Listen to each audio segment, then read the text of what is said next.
কথায় বলে অসৎ সঙ্গে সর্বনাশ। সে প্রবাদ হারে হারে টের পাচ্ছেন ভাড়া দিয়ে পস্তানো বাড়িওয়ালা গোবিন্দ বাগ। মাস সাতেক আগে বাড়ি ভাড়া দিয়েছিলেন গোবিন্দবাবু জনৈক স্বপন কামিলাকে। সল্টলেক দত্তাবাদ রোডের ওপর বাসন্তী জুয়েলার্স নামের একটি দোকানের মালিক স্বপন বাবু কিছুদিন আগে কিছু সোনা কিনেছিলেন। বাড়িওয়ালা গোবিন্দ বাগের কথায়, স্বপন বাবু বসেছে 7 মাস আগে।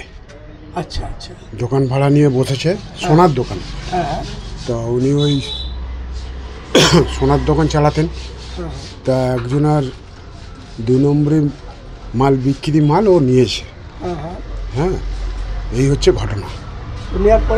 যার নিয়েছে উনি জানতে পেরে এসে তারপরে ও তো থাকতো না, নিয়ে পালিয়ে গেছে। উনি এসে খোঁজ খবর করলেন, পালান।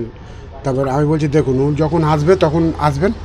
তারপরে ওর সাথে যোগাযোগ করেছে ফোনে, যোগাযোগ করে তারপরে বলছে আবার এলো। ক তারিখে এলো? 28 তারিখে আসতে। তখন বলছে, আমি বলছি কী ব্যাপার হলো? এখানে আছে বাসন্তী বলে জানি আমরা, বাসন্তী জুয়েলার্স। তারপরে বললাম, ও বললো যে আমি এই করেছি। তা বলছে ওনার সাথে যোগাযোগ হয়েছে, অফিসারের সাথে যোগাযোগ হতে উনি আসতে হুড়পুর করে ওকে তো তুলে নিয়ে চলে গেল। ওর ক্যামেরা নিয়ে চলে গেল ঘর থেকে। পুলিশ নিয়ে গেল নাকি? না, অফিসার, ভিডিও অফিসার। আচ্ছা আচ্ছা, উনি বলছে ভিডিও অফিসার। সে নীলবাতি গাড়ি না লালবাতি গাড়ি, যাই হোক গে তুলে নিয়ে গেছে। সেই সোনা বা বলা ভালো চোরাই সোনা কেনাই কাল হলো স্বপন বাবুর।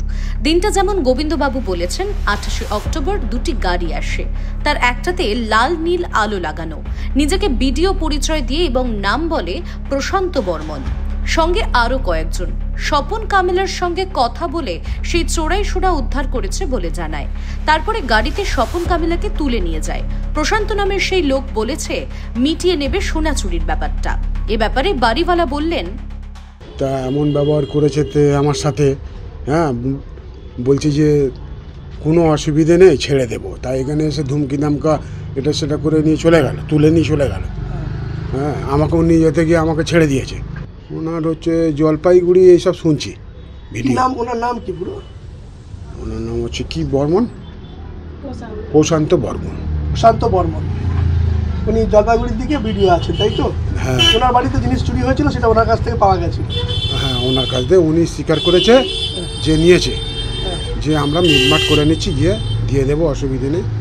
এই হচ্ছে ব্যাপার। তো এই যে স্বপন বাবু, মানে আপনার এরকম কি মানে বাজে লোক কি মনে হয়েছিল আপনার এইখানে? না, আমাদের ভাড়া দিত ঠিক, অসুবিধে নেই। হয়তো দেরি হচ্ছে একটু, আমরা কিছু বলি না। পরিবার কোথায় থাকে দাদা? পরিবার থাকে আপনার উড়িষ্যা, মানে জলেশ্বরের কাছে, পশ্চিম মেদিনীপুর। না কি জানো, মেদিনীপুর এইটাই জানি। স্বপন কামিলাকে গাড়িতে তুলে নিয়ে যায়, সঙ্গে নিয়ে যায় বাড়িওয়ালাকেও।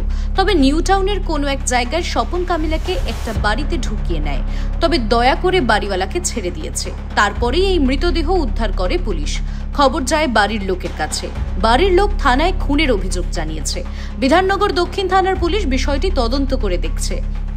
Bureau report, Bidhannagar news poll Bangla.